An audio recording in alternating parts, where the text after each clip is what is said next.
Selamat siang pemirsa, kembali lagi bersama saya Larisani di Liputan 7. Kasus Fernando yang terjadi di Chili pada Minggu pagi 5 Februari lalu membakar sebagian hutan wilayah La Araucanía, Chili. Kecelakaan diduga terjadi akibat suhu udara yang tinggi karena adanya perubahan iklim. Dilaporkan terdapat 554 orang yang terluka oleh api tersebut, 23 diantaranya tewas, 16 orang sedang berada dalam kondisi kritis dan 10 orang hilang. Terdapat kamera amatir yang menangkap detik-detik terjadinya kasus tersebut.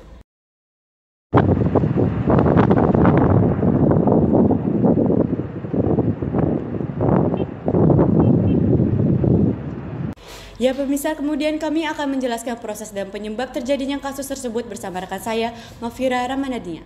Baik pemirsa, kasus ini bermula ketika terjadinya kebakaran hutan di daerah La Araucanía, Chili. Kebakaran ini terjadi karena kondisi tanah hutan di Chili mudah terbakar.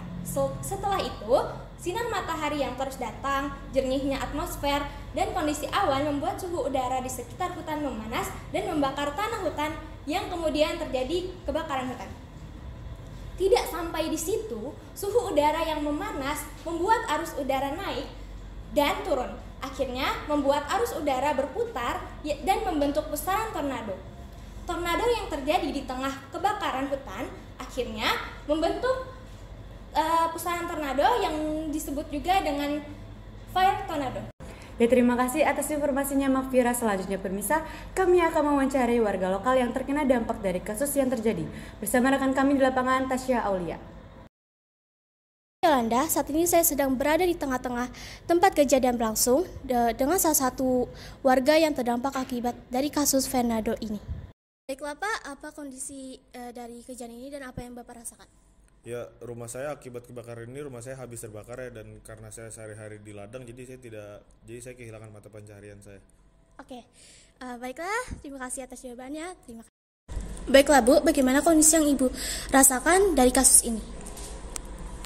Kalau untuk saya pribadi, saya itu dapat beberapa kerugian, termasuk juga rumah saya yang terbakar dan juga ada juga ladang saya yang juga mengalami kerugian yang tentunya cukup besar juga. Oke, baik Bu, terima kasih. Saya Tasya Aulia, saya kembalikan kepada Yolanda. Terima kasih Tasya. Kasus Fernando merupakan kasus yang jarang terjadi, namun memberikan dampak yang sangat besar mempengaruhi kehidupan masyarakat.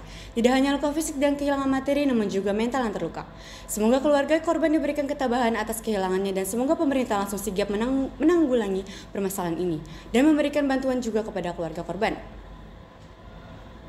Baiklah pemirsa, itulah berita terakhir kami pada hari ini. Akhir kata kami semua dari tim redaksi Liputan 7 mengucapkan terima kasih dan semoga kita bertemu lagi.